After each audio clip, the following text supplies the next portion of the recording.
cruise news time, and it's about 1 a.m. Las Vegas time. We're still getting it done. I got to go to the airport at 5:30, so I wanted to go ahead and make some cruise news for you, some cruise news and my views. We're going to talk about some stories that's happened over the last few days. We're going to talk about a crew member who intentionally went overboard, and we're also going to talk about another fight on a cruise ship. And then there's a kind of a interesting question that we may all need to answer at some point. When would you disobey the instructions of a flight attendant? Because I saw it done on my flight to Las Vegas. What would you do? Cruise news. Let's talk about it.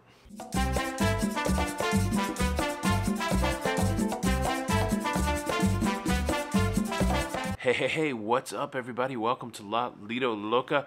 I'm your host, Tony, here with the latest cruise news and views here in the wee hours, the very first hours of September the 19th, 2022. A big shout out to my brother, Retro Sarge, who went home yesterday or earlier today for me. Today is his birthday. So happy birthday, my brother. I'm glad we got to spend some days together over the last couple weeks in anticipation of your birthday. Happy birthday to Retro Sarge. All right, interesting stories, but let's talk about the story that happened a few days ago on the MSC Splendida. There was a crew member on board in the entertainment staff, a dancer who got into an argument in the wee hours of the morning with his partner, and the result of that argument is that he jumped overboard. And normally when the story is someone jumps overboard, then it's just a sad, tragic story. Well, they actually rescued the guy. They were able to spot the guy in the water, put the lifeboats in, and 40 minutes later, they were able to recover this crew member who deliberately jumped overboard. They went to their next port of call where local officials investigated the incident. They interviewed witnesses. The crew member was given the attention that they needed from a medical perspective, and then at that port, the crew member was also disembarked and was sent home. Which the first time I heard that the crew member was sent home, I was like, wow, that's a little, I didn't think that would happen. But then the more I thought about it, of course that's going to happen. If you are at the point where you're going to jump off the cruise ship, they're going to send you home.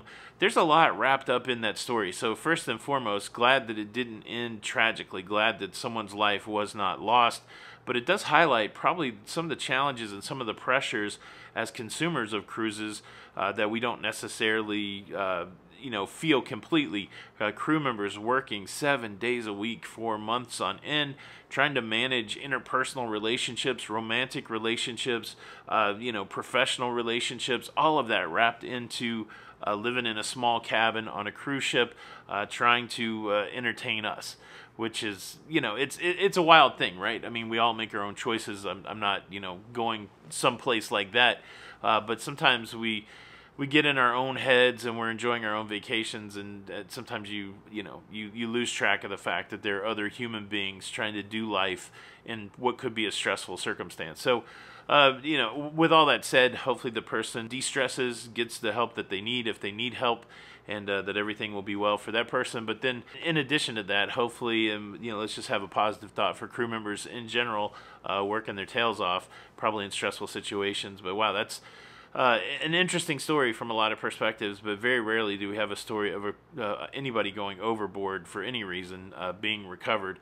And so, well, that's a positive. Now, what's not as positive are a couple more stories that I have to tell you. I got to tell you about another cruise ship fight, and then I saw somebody directly disobey a flight attendant on my flight into Las Vegas.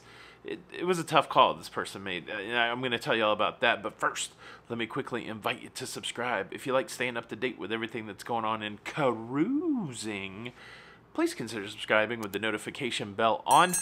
That way you won't miss out on any of these episodes. I didn't plan my days off very well. I took a few days off when I was here with my brother, and I realized I took off too many days, and so here I am at 1 a.m. when I could be down there playing some blackjack, 1 a.m. Making the show. What would you do? I got to get on a plane in 4.5 hours. Would you go to sleep at all? That's one question. But look, we just hit 193,000 subscribers. Thank you guys for that.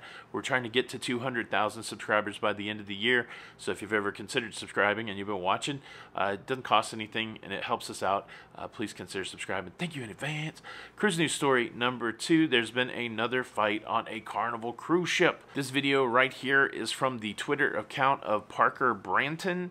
I would encourage you, if you want to hear the audio and see the full clip, go check it out over there. This multi-participant fight occurred just a few days ago on the Carnival Sunshine, and this comes on the heels of stern warnings coming out from Carnival that if you misbehave, you're going to get put off at the next port, possibly, and be banned for life from cruising on Carnival. I don't know if they'll have an official statement where they come out and say that they've done any of those things. There's really no indication as to what the end result was, but it leaves me scratching my head, right? So I've said it before. I've been saying it for years. I appreciate Carnival because Carnival brings a lot of people into cruising. It's like a gateway for cruising. They offer really inexpensive cruises, and they offer, you know, a good time. They offer a good place to come and get your drink on and to get your party on, and they let you do it for a pretty inexpensive price. And is any of that contributing to the fights? I would say the alcohol probably contributes to the fights. You know, the alcohol either does you one or two ways. It heightens your aggression, or it makes you super chill. You know, angry drunk is a term. And so it's the fun ship, it's the party ship, and I know that Carnival doesn't want people fighting on their cruise, but at the same time, you know, what are we going to do? The industry needs Carnival. Carnival, most popular cruise line, again, because they're really good at getting people into cruising. But look, something's got to happen with this fighting, I guess. I mean, you know, people are fiercely loyal to their cruise brands. I know people that love Carnival. I know people that love Royal, and know people that love all the cruise lines. And so, but something like this is going to, I would think, would eventually dissuade people from staying loyal to their cruise brand if you don't know. And look, fights aren't happening every day on every cruise. There's probably, you know, 100 cruises that go without incident. But we do see this, and we're seemingly seeing this more and more since the cruise restart. Maybe that's just it's in our face kind of thing. I don't know. What do you guys think? Is there a problem with fighting on cruise ships, with fighting on Carnival, and what is the right approach? How do you prevent it from happening? Does anybody have a solution for this, or any ideas for a solution? And look, if your solution is to exclude people from cruising, that's the wrong solution. We got to, everybody can cruise, so if your solution is to change that, you don't have a good solution. So let's take it for what it is. What can we do to keep the fracas from happening on a cruise ship? Leave some ideas below. And now let's talk about the disobedient passenger on my flight coming into Las Vegas from San Antonio on Wednesday night. Here's the sitch. Here's the scenario. We were on final approach. The flight attendants had been instructed to do their final checks to make sure that everybody's tray tables were up and the seats were in the upright position. They had already strapped themselves into their jump seats in anticipation of the big metal thing slamming into the ground at a high rate of speed, and hopefully all of us surviving, which happens all the time. I'm being a little too dramatic. But while that was happening, the cabin lights were down and everything, somebody pops up about 10 rows behind me and starts to make a beeline for the forward bathroom. I was like 5 or 6 rows back. That make a beeline for the forward bathroom, and both of the flight attendants that were strapped into their jump seat are waving their arms, and they're saying, "Sit down. We're landing right now. Sit down, sit down." And the guy said, I'm not doing it. I can't. And he just went right up into the bathroom, and they were still saying sit down. And he's like, I'm not doing it. I'm not sitting down. He went into the bathroom, and he was there for an extended period of time. So his concern was not number one. His concern was number two. The deuce was loose. I think you guys know what I'm saying. And the whole time that the guy was in the bathroom, I'm like, if we land right now, is that dangerous or not dangerous? Is the guy in danger in the bathroom? Either way. He was in there for a few minutes, and we didn't land. Fortunately, he came out. He profusely apologized to the flight attendants. He took his seat, and then moments later, just a mere second later, no, a couple minutes later, we did land. All was well. That ends well. But nothing happened. Like, he didn't get in trouble and anything like that. So it raises a lot of issues in my mind. And then, interestingly, during this time in Vegas, I was able to meet someone who is a flight attendant, and the question that I asked are, do you have any interesting stories about passengers, since, flying after the pandemic? And about the third thing on the list was, somebody who didn't make the bathroom choice and instead, investigated number 2 right there where they were at. And so it raises an interesting question to me. I want to know what you guys would do. If you were in that scenario, would you be defiant of the flight attendants?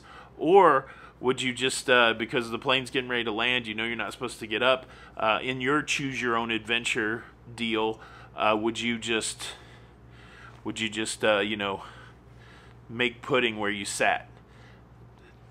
I don't like talking about it, but it's something that we all deal with, especially if you got like no gallbladder or IBS, and flying can sometimes cause that.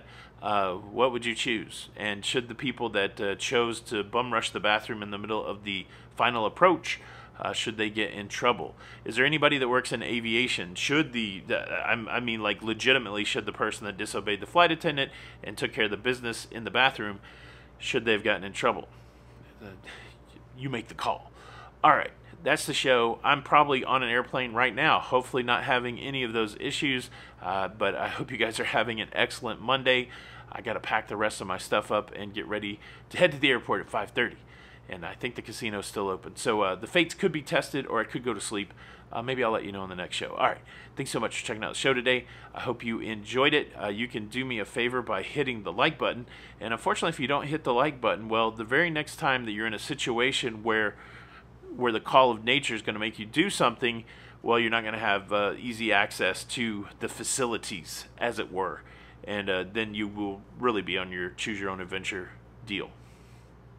All right, how about that? Thanks again. This is Tony for Lido Loca. Until the next time, we'll see you on the Lido.